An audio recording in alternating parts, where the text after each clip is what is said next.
그 김밥 가게 옆에 참기름 가게가 있다 그러죠. 뭐꼭 있어야 되는 건 아닌데 그 두 개가 붙어 있었대요. 근데 참기름 가게에서는 가끔 김밥 가게를 이용했어요. 그래서 김밥을 사다 먹곤 하는데 장사를 해도 좀 주거니 받거니 해야 이게 좋잖아요. 근데 참기름 가게에서는 김밥을 자주 이용해 주는데 김밥 가게에서는 참기름을 이용하지 않는 거예요. 그러니까 참기름 가게가 조금 화가 난 거예요. 그래서 야, 좀 너무하다. 이웃끼리 우리가 그렇게 김밥을 좀 사다 먹었으면 너희들도 좀 참기름 좀 이용해야 되지 않냐. 그랬더니 참기름이 그랬답니다. 나는 네가 필요 없어. 똑같은 말을 해도 난 네가 필요 없다니까 얼마나 괘씸한지 참다 주먹이 나갔어요. 그래서 참기름이 먼저 김밥에다가 손을 댄 거예요. 둘이 싸우다 보니까 뭐 치거니 받거니 그랬단 말이죠. 근데 둘 다 경찰서에서 조사를 받았는데 김밥만 감옥에 갔답니다. 그러니까 억울하잖아요. 둘이 치거니 받거니 하면 둘 다 감옥 가야 되는데 왜 그런가 했더니 참기름이 고소를 했답니다. 참기름은 고소하잖아요. 뭔 말인지 모르시는 분들은 물어보세요 하면서 무슨 말이냐. 참기름이 고소를 해가지고 오늘 고소 사건에 대한 얘기입니다. 바울의 고소 사건. 오늘 본문 말씀은 바울이 고소당해요. 고발이라고 얘기하는데 제가 요새 법을 좀 알잖아요. 아주 깊이 공부하고 있는데 설교 준비하고 법 공부하고 같이 해야 되니까 얼마나 요새 복잡한지 그냥 설교 준비할만 하면 법 공부해야 될 여건이 되고 그래서 했더니 이게 고소하고 고발이 똑같지가 않아요. 고소 고발이 거의 비슷한데 이 고소하고 고발이 틀리더라고요. 고발이란 말도 하고 고소란 말도 하는데 이 고소는 그 피해 당사자가 하는 걸 고소라 그러고 쉽게 얘기하면 고발은 제3자가 할 수 있어요. 그래서 고발은 제3자가 할 수 있는 거고 고소는 피해 당사자가 하는 걸 고소다. 그렇게 우리가 쉽게 이해할 수 있어요. 바울이 오늘 말씀 보면 고발당합니다. 고발당해서 그가 예루살렘에 있었죠. 예루살렘에 있다가 오늘 말씀 보니까 보병의 명을 받은 대로 밤에 바울을 데리고 안디바드리에 이르러 안디바드리를 거쳐서 그 다음에 가이사랴로 갑니다. 이게 예루살렘에서 서북쪽으로 가는 대각선길에 안디바드리라고 하는 곳이 있습니다. 그러니까 안디바드리가 딱 중간 지점이에요. 안디바드리 거쳐서 이게 대각선으로 예루살렘, 안디바드리, 그 다음에 가이사랴. 이 가이사랴는 원래 총독부가 있는 겁니다. 지중해 연안에 있는데 지난번 우리 이스라엘 요르단 성지순례를 갔을 때 가이사랴 앞에서 지중해를 바라봤어요. 아주 경치가 좋은 곳인데 로마의 병사들이 지중해를 거쳐서 이 가이사랴에 도착합니다. 바닷가에 있는 가이사랴가 여러 군데가 있는데 그 가운데 하나예요. 이게 지중해 연안에 있는 가이사랴입니다. 여기 총독부가 있어가지고 사실은 보통 때 총독들이나 로마 병사들이 여기 주둔해 있습니다. 물론 여러 지역에 있기도 하는데 근데 예루살렘에 예수님 당시에는 밀란이 일어날 것 같아가지고 총독들이 거기 다 모였어요. 병사들도 모이고 꽤 거리가 됩니다. 그 가이사랴라는 곳에 이제 총독부가 있기 때문에 이 바울을 재판받게 하기 위해서 그리로 데려갔다 그런 겁니다. 그러니까 거기에 갔다가 이제 오늘 말씀 보니까 그런 과정이 있었다는 거예요. 이튿날 기병으로 바울을 호송하게 하고 영내로 돌아가니라. 그러니까 이제 한 며칠에 걸쳐서 예루살렘에서 안디바드리를 거쳐서 그 다음에 가이사랴로 가게 됐다 하는 거죠. 이제 가이사랴는 총독부가 있다는 말씀드렸어요. 거기에 이송이 됐습니다. 벨릭스 총독이 그 당시에 총독이었는데 가이사랴에게 묻습니다. 바울에게 묻습니다. 바울, 넌 어디 출신이냐? 이게 물어요. 뭐 고향이 궁금해서 물은 게 아니라 관할 때문에 물은 것 같아요. 관할. 이 사람을 내가 재판을 해도 맞는지, 이 사람을 처벌해도 맞는지 그걸 알아야 되잖아요. 그러니까 물었어요. 그때 그들이 가이사랴에 들어가서 편지를 총독에게 드리고 바울을 그 앞에 세우니 총독이 읽고 바울더러 어느 영지 사람이냐 물어 길리기아 사람인 줄 알고 이르되 너를 고발하는 사람들이 오거든 내 말을 들으리라 하고 헤롯 궁의 그를 지키라 명하니라. 로마 제국에는 이제 로마가 그 당시에 그 고대 근동 지역을 제외한 뿐만 아니라 유럽의 많은 부분들을 로마가 다스리고 있었기 때문에 여러 종류의 그 식민지가 있습니다. 황제가 직할로 다스리는 그 관할 지역이 있었고, 또 원로원이 다스리는 그런 관할 지역이 있었고, 또 세금만 걷어들이는 조금 떨어져 있는 그런 식민지도 있었어요. 그러니까 세금만 걷어들인 데는 훨씬 좀 자유롭죠. 황제가 직할하는 그런 지역도 뭐 원로원 여러 이제 그 왕족들이 다스리는 직할 지역이 있었단 말이죠. 그래서 이 벨릭스가 내가 여기 재판에도 이 사람을 재판에도 관할 구역이 맞는가 그걸 확인하기 위해서 물었단 말이죠. 바울이 길리기아 다소 출신이라 그렇게 얘기했단 말이죠. 길리기아는 그 그리스 동남쪽에 있는 지역인데 이 다소가 이 황제가 관할하는 직할 지역입니다. 그러니까 벨릭스가 판단을 해도 재판을 해도 맞는 지역이란 말이에요.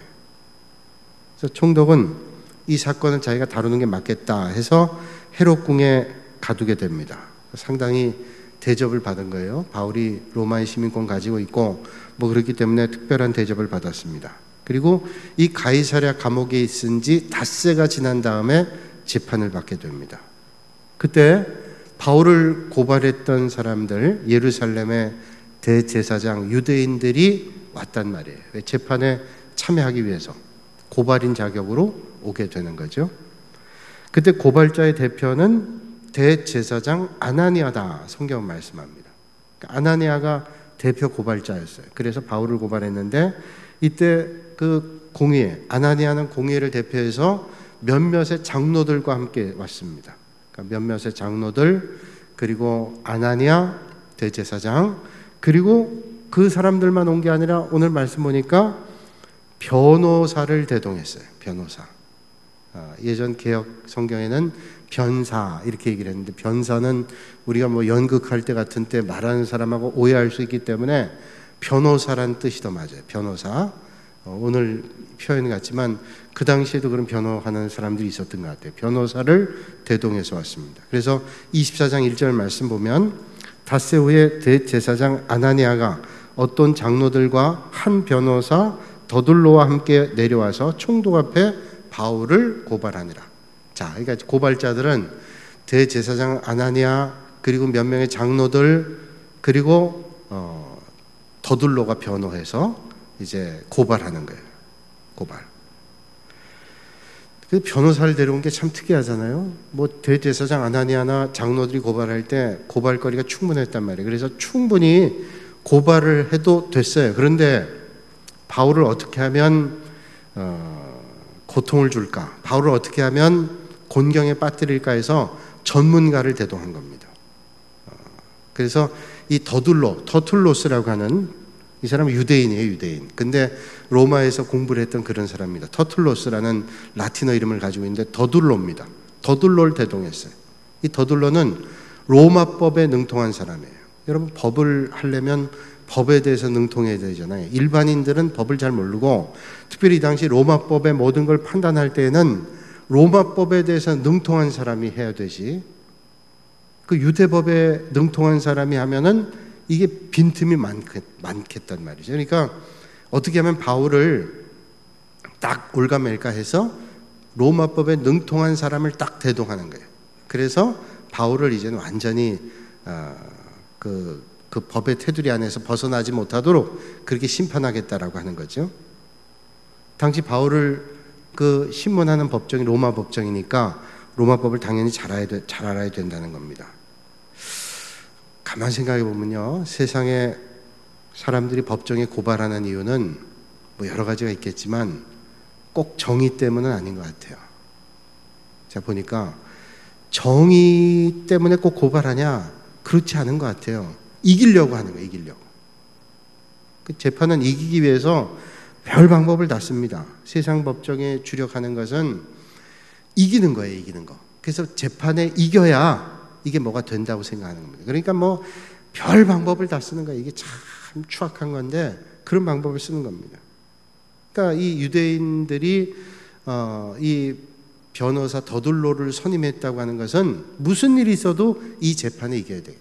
계속 송사거리를 만들고 고통을 주고 그러면서 바울을 망가뜨리겠다는 그런 목적을 가지고 있단 말이죠. 이 변호사 더둘로는 로마법에 능력 있는데 이 사람 변론하는 걸 보세요. 오늘 말씀 보면 참 어떻게 이 성경이 참 대단한 것 같아요. 그 옛날의 성경 말씀이 오늘 우리의 삶의 자리와 얼마나 밀접하게 연관되어 있는지 몰라요. 이게 정말로 참 이게 보를 때마다 성경 말씀 읽을 때마다 이게 참 대단한 하나님의 말씀이라는 사실을 깨닫게 돼요. 자, 오늘 이 더둘로가 변론을 하는데요. 변론이 이제 변호하는 게 아니라 고발하는 겁니다. 고발하기 위해서 이 변호사가 법적 지식을 동원하고 그리고 어떻게 하면 이 재판에 이길까를 동원해서 계략을, 나쁜 말로 하면 계략이죠. 그래서 좋은 말로 하면 지혜를 짜가지고 어떻게 하면 그 총독의 마음을 돌려서 재판하니까 그래서 좋은 유리한 자리를 차지할까 생각하고 하는 거예요. 근데 오늘 24장 2절로 4절 말씀 보니까 이래요. 바울을 부르매 더둘로가 고발하이르되 벨릭스 각하여 우리가 당신을 힘입어 태평을 누리고 또 이 민족이 당신의 선견을 인하여 여러 가지로 개선된 것을 우리가 어느 모양으로나 어느 곳에서나 크게 감사하나이다. 당신을 더 괴롭게 아니하려 하여 우리가 대강 여짜옵나니 관용하여 들으시기를 원하나이다. 자, 이 재판에 벨릭스가 바울을 고발하면서 재판장 벨릭스에게 하는 말이에요. 당신 때문에 우리가 태평성대를 누리고 당신의 그 선지자적 안목 때문에 우리가 너무너무 잘 살고 있습니다. 그 재판장을 띄우는 거예요. 벨릭스의 마음을 얻겠다는 거예요. 그게 상당히 도움이 되잖아요. 이게 기계가 아니니까, 사람이 기계가 아니니까 재판장 마음이 저쪽으로 기운다 그러면 훨씬 유리한 판결을 얻어낼 수 있잖아요. 그러니까 이 더둘로는 법정에서 평생 살아오고 그걸 가지고 업을 삼는 사람이니까 이걸 잘하는 거예요. 어떻게 해야 재판장의 마음을 얻을 수 있다. 우리 일반인들은 그건 잘 모르잖아요. 근데 이 법을 한 사람들이 이걸 아니까 이 더둘로가 먼저 벨릭스 칭찬합니다. 요약한다면 그거예요. 당신 때문에 우리가 태평성대를 누리고 우리가 이렇게 잘 산다고 그렇게 띄워준단 말이죠. 사실 그래요? 유대인들이 로마 사람 때문에 잘 삽니까? 그렇지 않잖아요. 아첨의 말이지, 아부의 말. 이 벨릭스라는 총독은 어떤 사람인가 하면 이 벨릭스는 로마에서 입지전적인 사람이에요. 역사적인 사람. 이 사람 원래 노예였답니다. 노예인데 이 사람이 어찌어찌 해가지고 총독까지 올라간 사람이에요. 이 대단한 거 아니에요?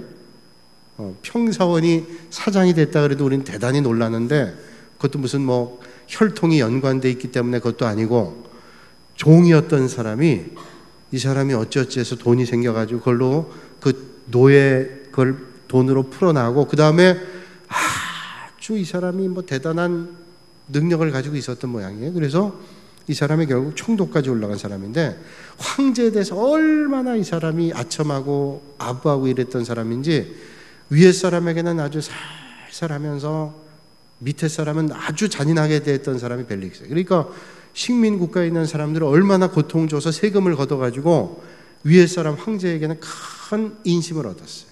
인정을 받아가지고 그 자리까지 올라갑니다.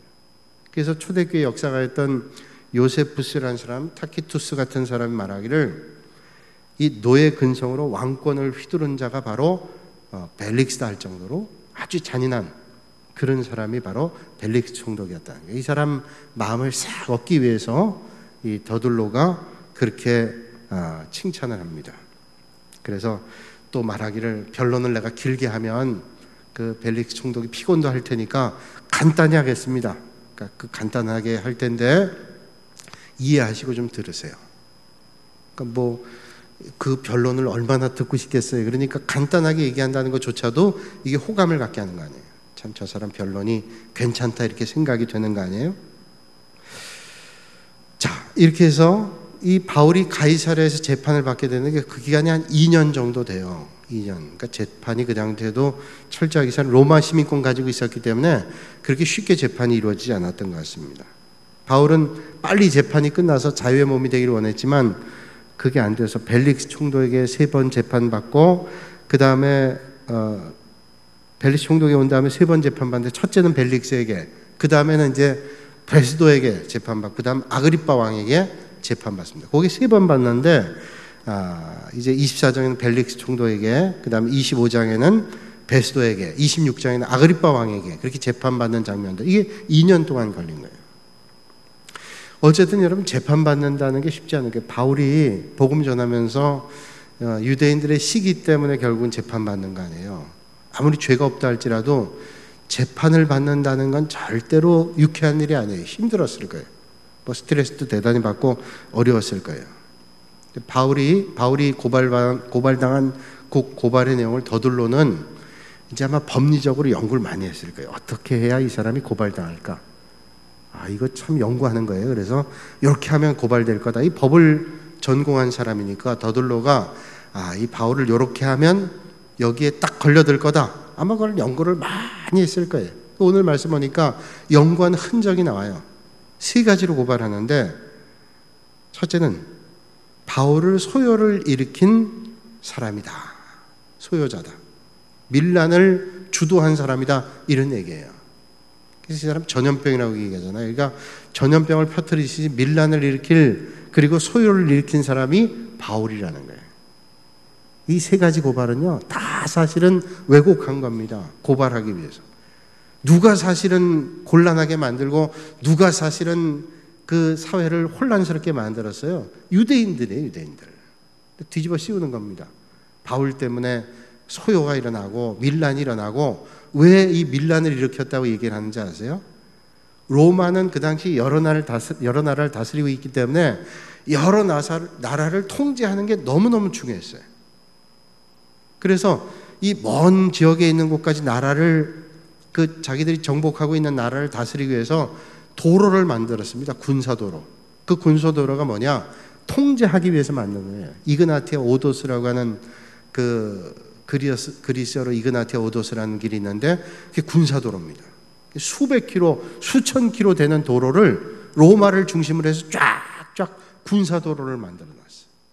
그래서 어디에 밀란이 일어났다 그러면 그 지역을 다스리고 있던 로마 병사들이 가서 제압을 하지만 안 될 때는 로마에서 배를 타고 가거나 아니면 그 군사도로를 이용해서 마차를 타고 가가지고, 말을 타고 가서 기병들이 제압을 하는 거예요.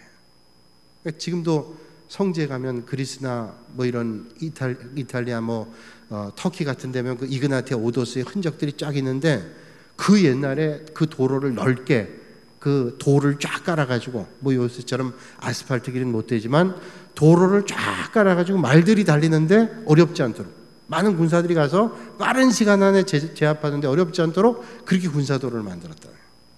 그 뭐냐면 나라를 많이 정복했기 때문에 이 정복한 나라들이 만약에 밀란을 일으킨다 그러면 이게 어렵잖아요. 통제하기 위해서 그런 도로를 만들었던 거예요.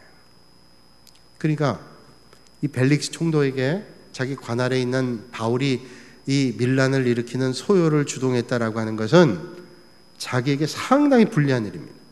자기가 다스리고 있는 그 지역이 만약에 밀란이 일어나서 그 일에 대해서 총독에게 소식이 들어간다면 자기의 그 지도력에 대한 황제에 대한 질타가 이어지게 될 거예요.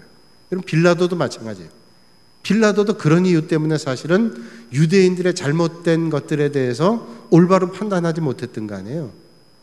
그게 벨릭스도 그 단점을 이제 이 더돌로가 파악한 겁니다. 그러니까 이 바울에게 가장 큰 올무는 뭐냐? 이 사람이 소유하게 하는 사람이다.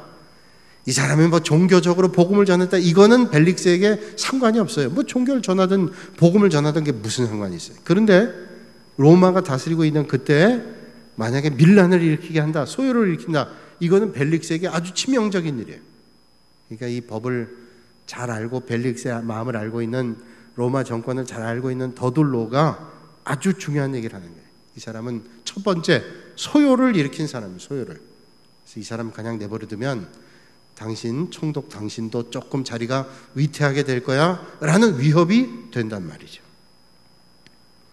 그래서 소요죄입니다. 그래서 5절 말씀 보면, 24장 5절 말씀 보면, 우리가 보니 이 사람은 전염병 같은 자라 천하에 흩어진 유대인들을 다 소요하게 하는 자라.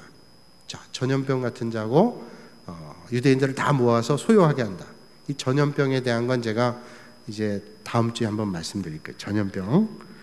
이 전염병에 대해서는 다음 주에 말씀드리고, 오늘은 3가지의 그 죄에 대해서, 소요죄, 시끄럽게 한답니다. 바울은 온 천하에 있는 유대인들을 선동한답니다. 여러분 누르는 사람들이 눌려 있어야 되는데 이게 일어나가지고 다 소요를 일으킨다고 생각해 보세요. 벨릭스가 이게 상당히 어려움이란 말이죠. 반란을 일으키려고 한다는 겁니다. 로마 총독들이 정령국을 지배하는데 상당한 그 정치적인 종교적인 그런 자유를 줬어요. 그래서 자기들 나름대로의 종교를 가지는 거, 그 다음에 뭐 입법, 사법, 행정 그 상당한 자율권 줬어요. 그래서 유대인들도 사내들인 공의라고 하는 입법기관, 사법기관 그 다 통과하는 그런 기능을 가지고 있는 자치가 있었단 말이에요. 그래서 나름대로 사법적인 처리도 다 했습니다. 그러나 죽는 일만, 사형만은 못하게 된 거예요. 근데 바울은 로마 시민권 가지고 있으니까 유대인이라 할지라도 자기들이 마음대로 할 수 없는 거예요. 그러니까 어쩔 수 없이 이 가이사랴 총독부에 가서 재판을 받게 됐단 말이죠. 그러니까 이 아나니아 대제사장과 장로들이 얼마나 이게 치밀하게 이 그 고발을 준비했는지를 알 수 있어요. 아주 치밀하게 준비한 거예요. 이게 대충 뭐 이렇게 해서 막아낼 수 있는 게 아닙니다. 이게 아주 치밀하게 공격을 한 거예요. 그러면 이 벨릭스가 이 말을 듣고 얼마나 화가 나겠어요. 그 전에는 바울이 그냥 저들의 종교적인 문제 때문에 온 줄 알았는데 이 바울이 종교적인 문제보다 더 큰 문제는 소요죄입니다. 그래서 우리가 항거하기 시작하고 반란이 일어나면 당신에게 이게 치명적인 일입니다. 이게 얼마나 벨릭스가 화가 나겠어요. 아까 제가 말씀드렸죠. 벨릭스는 노예에서부터 시작했던 사람이라 정권력이 대단한 사람이고 이 사람이 그 노예 근성이 있어요. 그래가지고 잔인한 사람입니다. 그러니까 그 부분을 탁 건드리는 거예요. 그 부분을 건드리면 이 바울이 여기서 살아남지를 못하는 거예요. 그걸 노리고 소유죄로 고발합니다. 이 총독 벨릭스는 그 전에도 소요 주동자들, 여러 지역에 있는 소요 주동자들을 죽이는데 보통 죽인 게 아닙니다. 아주 잔인하게 죽였다 그래요. 그래서 보통 뭐 못을 박아 죽이거나 아주 잔인한 방법으로 죽였어요. 마치 김정은이 자기 고모부를 죽일 때 쉽게 안 죽였잖아요. 너무 잔인하게 죽였잖아요. 기관총 큰 걸 가지고 죽였다. 그래서 시신을 찾지 못할 정도. 왜 그래요? 왜? 이렇게 죽어도 마찬가지, 저렇게 죽어도 마찬가지인데 그렇게 잔인하게 하는 건 뭐냐면 봐라, 이런 일이 있으면 안 된다라는 것을 보이기 위해서 잔인하게 하는 거예요. 벨릭스가 그 소요죄에 대해서 그런 잔인한 처형한 것을 이들은 알았단 말이에요. 알고 있고 특히 더들로는 이 부분을 딱 건드리는 겁니다. 그러면 분명히 유리한 자기들에게 위치가 오게 된다 생각한 거예요. 만약에 이게 사실이라면 반란 음보죄고 사형에 해당되고 그렇게 되면 틀림없이 벨릭스는 거기에 마음이 끌려서 뭐 자기에게는 아무 상관도 없는 이 바울 하나 죽인다고 문제가 되겠어요? 근데 이거 내버려뒀다가 유대인들을 선동해서 정말로 그런 일이 벌어진다면 낭패잖아요. 그러니까 벨릭스는 쉽게 판단할 수 있는 거예요. 그러니까 이 더둘로라는 그 저쪽에 아나니아 일당이 그걸 노리고 그렇게 공격을 하는 겁니다. 두 번째로는 이단의 괴수라는 거예요. 이단의 우두머리. 오늘 보니까 그래서 5절 말씀 보면 나사렛 이단의 우두머리다 그렇게 합니다. 나사렛 이단은 뭐예요? 나사렛 예수죠. 나사렛 예수. 그러니까 예수를 따르는 무리들 그런 얘기예요. 나사렛 이단의 우두머리라. 그러니까 예수를 추종하는 사람 가운데 우두머리라고 얘기하는 거예요.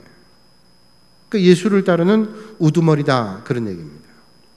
근데 오늘 얘기하는 이단이라는 그런 개념과는 좀 달라요. 여기 나사렛 이단의 우두머리라는 말은 나사렛이라는 당파의 우두머리라는 거예요. 당파를 만들어서 사람들을 이끌어가는 지도.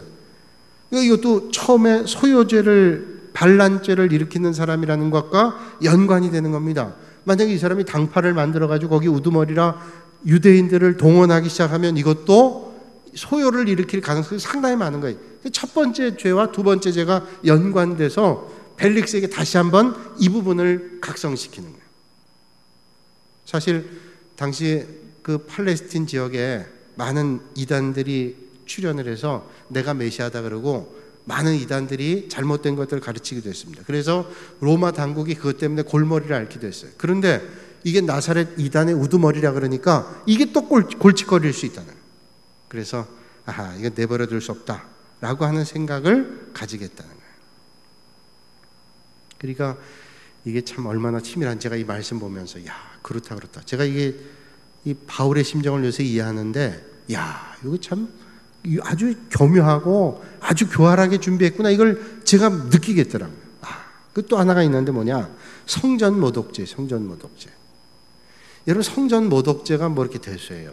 로마 사람들에게 성전 모독죄는 아무 상관이 없어요. 자기들이 믿는 종교에 모독한 게 로마 당국하고 무슨 상관이 있겠어요? 로마법과 직접적으로 관련이 없습니다.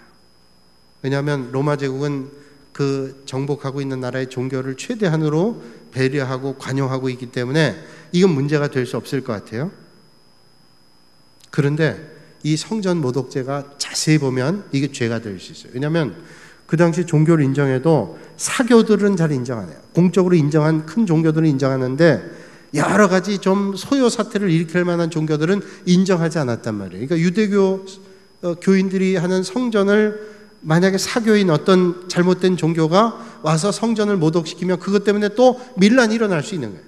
다툼이 일어날 수 있는 거예요. 그러면 소요가 일어나면 또 자기가 말하자면 고가 점수에 문제가 생긴다는 거예요. 그리고 자기들이 인정하는 로마의 법에서 인정하는 종교가 아닌 또 다른 종교가 성행하고 있다는 것은 로마에 대해서 대항하는 것이기도 한다는 생각을 갈 수 있다는 거죠. 그래서 이 세 가지가 다 다른 것 같지만 같아요. 소요제다, 또 이단의 우두머리다, 나사렛 이단의 우두머리다. 이것도 당파를 만들고, 또 하나 마찬가지로 성전을 모독한다. 이것도 그런 일들을 만들게 되는 거예요. 그래서 이 일 때문에 바울이 고발당했어요. 이 바울이 어려움을 어떻게 극복할까요? 아마 힘들고 외로웠을 거예요. 2년 동안 가이사랴에서 갇혀서 그 일들을 준비할 때 누가 도와주는 사람이 있겠어요? 그 사람이, 바울이 율법에 대해서는 가말리알 문화에서 최고의 학문을 배웠지만 그 일에 대해서 얼마나 알겠어요? 저 사람들 전문적 지식을 가지고 총동원해서 어떻게 하면 바울을 잡아 가둘까? 영 감옥에서 나오지 못하거나 어떻게 하면 죽일까? 이걸 연구해가지고 더드로를 채용해가지고 쓰니 이 바울이 얼마나 힘들었겠어요. 근데 여러분, 그러나 하나님의 역사는 절대로 멈추지 않는다는 거예요. 인간이 이런 저런 계획과 이런저런 계략을 가지고 한다 할지라도 하나님의 역사는 하나님의 뜻 가운데 반드시 이루어지는 줄로 믿습니다. 이게 하나님의 역사라는. 그래서 이 사람들이 얘기하는 거예요. 이 바울이 전염병입니다. 전염병. 내버려뒀다가는 온 세상을 다 병들게 할 겁니다. 전염병 두 가지 의미가 있어요. 하나는 나쁜 의미의 전염병일 수 있어요. 거짓 누룩을 주의해라. 주님 말씀했죠. 거짓 누룩 뭐예요?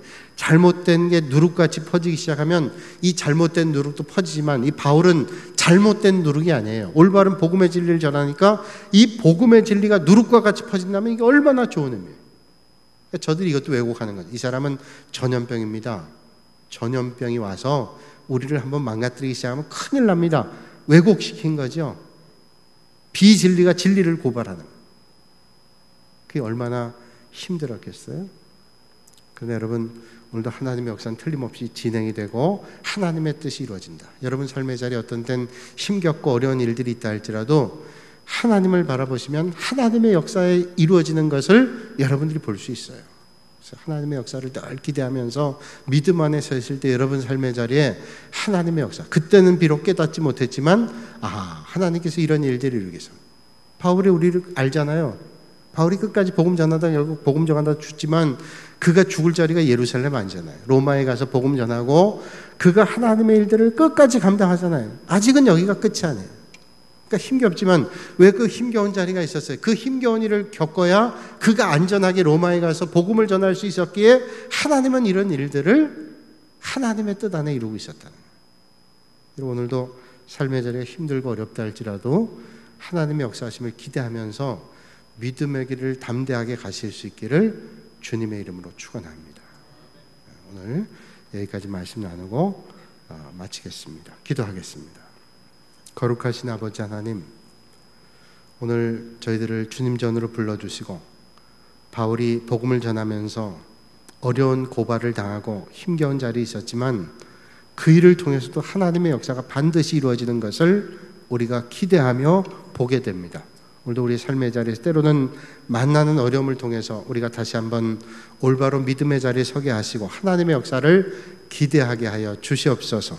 추석 명절에 또 고향을 오가는 걸음마다 주님 인도하시고 평안함이 있게 하시고 또 그 자리에서 주님의 역사가 이루어지게 하시고 또 오늘도 예배드린 심령들마다 기도하는 기도의 제목들이 응답되는 귀한 시간 되게 하여 주시옵소서. 힘겹고 어려운 자리에서 주님 앞에 나온 심령들도 있사오니 오늘도 기도할 때 하나님의 놀라운 역사가 이루어지는 축복의 시간 되게 하여 주시옵소서. 예수님의 이름으로 기도하옵나이다.